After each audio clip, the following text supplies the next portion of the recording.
Hello everyone, Baseball over 312 here, and welcome back to BCL of Vuelta a España. So we saw some changes yesterday in the overall standings. Some pretty interesting changes where Joaquim Rodriguez of Giant took the race lead off of the shoulders of Cajas Philippe Gilbert, who is still sitting here in the green jersey. So they just swapped jerseys, even though he doesn't actually own this jersey.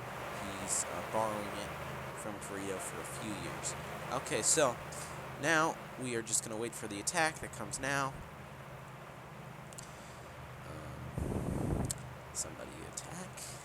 This doesn't usually this is just weird. This doesn't generally happen. Okay, so there we go. Alright, so there's the attack. Sandre Halstanger, Arredondo, who was 4th yesterday, as well as, or no, he was 3rd. He actually finished on the podium yesterday. He's with Cunego, Riblon, Terame, and Terpstra, who is really just in every single breakaway this whole time. It's a really kind of one of those weird stages. You can't really tell. You can't even, if you look at the profile, you can't even tell until you see that right at the end.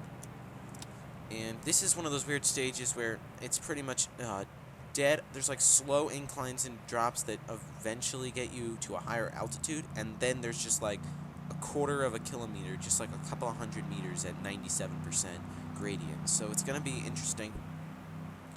And certainly the breakaway forming is going to be interesting, as it always is, because it happens like 17 different times. So you know what? I'll just bring it to you when it's actually going to happen.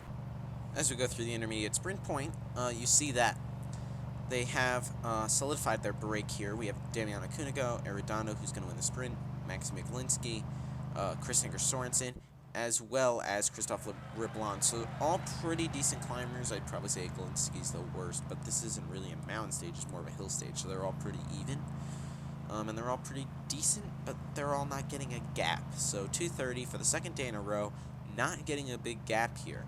So we'll see if that has any effect. Marcel Kittel at the front pacing. You don't see that too much. Giant has Buhani pacing as well, so you see that this is more of a GC stage. Clearly a sprinter isn't going to win this, although, you know, Michael Matthews, Peter Sagan for BMC, they might be able to do something. There's definitely sprinters who are capable of getting over hills, but they'd have to have some kind of ability to kick on a tough finish, which I think that a guy like Sagan has, but most of the other strong sprinters per se, a guy like Buhani, he can get over hills, but he can't win on a hill like this, I don't think. We'll see. He can feel free to prove me wrong. Actually don't, because he'll probably punch someone as Charuka attacks.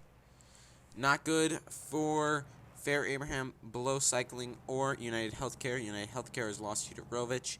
Sam Bennett has fallen behind after crashing for Blowen, and so these guys are going to have a hard time. Rodriguez and Silva are behind. Addy's behind. Louis Garnu's also behind. But these guys are just cracking. You see mostly the entire Adria Mobil team is behind. But the pace has slowed quite a bit. There's not much wind, so maybe these guys will do okay.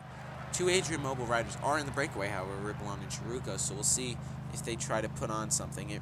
At the current moment, they're both taking turns, so I'm not sure who they think. It says that Riblon's their leader, but he's taking turns at the front, and then Charuka just didn't take a turn, so it's going to be interesting. Maybe Charuka's saving for the mountain points, which he still thinks he can win. We'll see. Alright, so this 6-man group has 1:30 on the peloton, which is led by Giant and Sky right now. Obviously, Cannondale also up here trying to protect Aru, who's wearing the Mountains jersey, even though he is second in the competition, because Rodriguez is winning that, and he is in the red jersey. He's also leading the under 25 classification, but I'm not sure who's wearing that. I think it's Sagan still, yeah. Sagan's still wearing that. Peter Kienhoff is at the front, putting up the pace. And a lot of guys are having some trouble. Andre Greipel is a sprinter. He's had a lot of trouble in sprints, though, so that's his problem. It's a little bit more of his problem than any of the other stuff, actually. But we're seeing attacks, and I did not really expect this, as we see Glinski off the back, Riblon off the back, Cunego, Charuka, Sorensen, and Arredondo's plowing away. We kind of expected that, but you see attacking here none of the main favorites, per se, Geraint Thomas, Van Garderen, Talansky, Izagir, and Kieserlovsky, as Spilak tries to get on as well. The top guy in this group, I think, is Geraint Thomas, who is 6 minutes behind. So, not too much. Van Garderen, obviously, kind of got shelved when Gilbert was winning, and I think that that's probably bad. Meanwhile, we have even more attacking than I expected. Bauke Mollema is attacked, 454 behind, but definitely able to make a lot of that up. Pinot tried to attack, but he tried to attack on a descent, and Thibaut Pinot has 70 downhill, and the world no longer exists. I've actually encountered several phantoms today, and the world is imploding on itself. Thibaut Pinot is 70 downhill. So, 9 people have all come together at the front. It's just Arredondo and Sorensen in between, or Charuka now, actually, not Sorensen. Sorensen was passed. Mollema, Izagir, Talansky, Van Garderen, Thomas, Sorensen, Riblon, Kunigo, and Kieserlovsky. But Fabian Cancellara does not want that to stick. Under 10K to go, and the rest of the favorites are all in this group. They don't have that much time, and there's a diesel just absolutely plowing them down. We will see how it's going to turn out here, because they're about to catch Charuka. But 4K to go, and Arredondo looks set for this stage win. After a great showing yesterday, he's just on spectacular form. He has a very good chance to win this. This attack is set up, it seems, and yes, they're caught. Van Garderen tries to go again, but he's not going to be able to do it. Mollema, though, on the other hand, is really plowing ahead, and he might be able to pass Arredondo if Arredondo's running out of gas. Look at this slope. What the hell is this? It is 22, 23, 24% right now. Mollema's going to pass him. Rui Costa launches towards the line, blocking Hejidal's Pellizzani, but Arredondo's going to actually take the stage anyways. Mollema cracks. Rui Costa, Fabio Aru, Rodriguez, Thibaut Pinot, Alaphilippe, Bardet, Koenig, and Scarponi. It looked like a bunch of guys finished in that group. I saw no gaps in the front placings. Definitely a chaotic sprint. And there'll definitely be gaps in these places somewhere on a hill finish. So we'll have to see what that turns out to be. A great stage win for Arredondo, winning from the break of the day. They were swamped on the line, but he just manages to hold it. He is shown to be on absolutely tremendous form for Nippo Vini Fantini, and takes the stage win in response to the surprise of his podium yesterday. Overall individual time has not changed much. Gilbert loses a bit more time today, it seems. He's down to 6th. It's Rodriguez, Costa, who gains some time today, I think through time bonuses, and Fabio Aru in 3rd. Ryder Hejidal 230 behind. The gaps get bigger as you go down. Overall points is Joaquim Rodriguez. He didn't gain a ton today, finishing 5th if I remember correctly. Gilbert in 2nd in that. Fabio Aru gaining some more as well. Costa has really shown to be good for FFL, and he's going to need to be when we get to the high mountains and stuff, because they kind of let Port just slip behind. Rodriguez also keeps the mountain. I don't think there were any mountain points at the finish. If it was like a 4th category.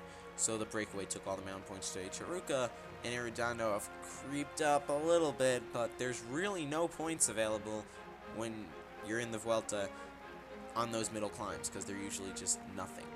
No points. Fabio Aru maintains his white jersey, but once again, he will not wear it, I don't think, and Sagan will wear it. Bardet and Pinot both over 3 minutes behind. That's disappointing for them. Not as disappointing as Kelderman, 8 minutes behind, and the Yates brothers, 10 and 16 minutes behind. But Kaha still on top of the leaderboard for overall team. They really did draft well for that. I think that continues to show.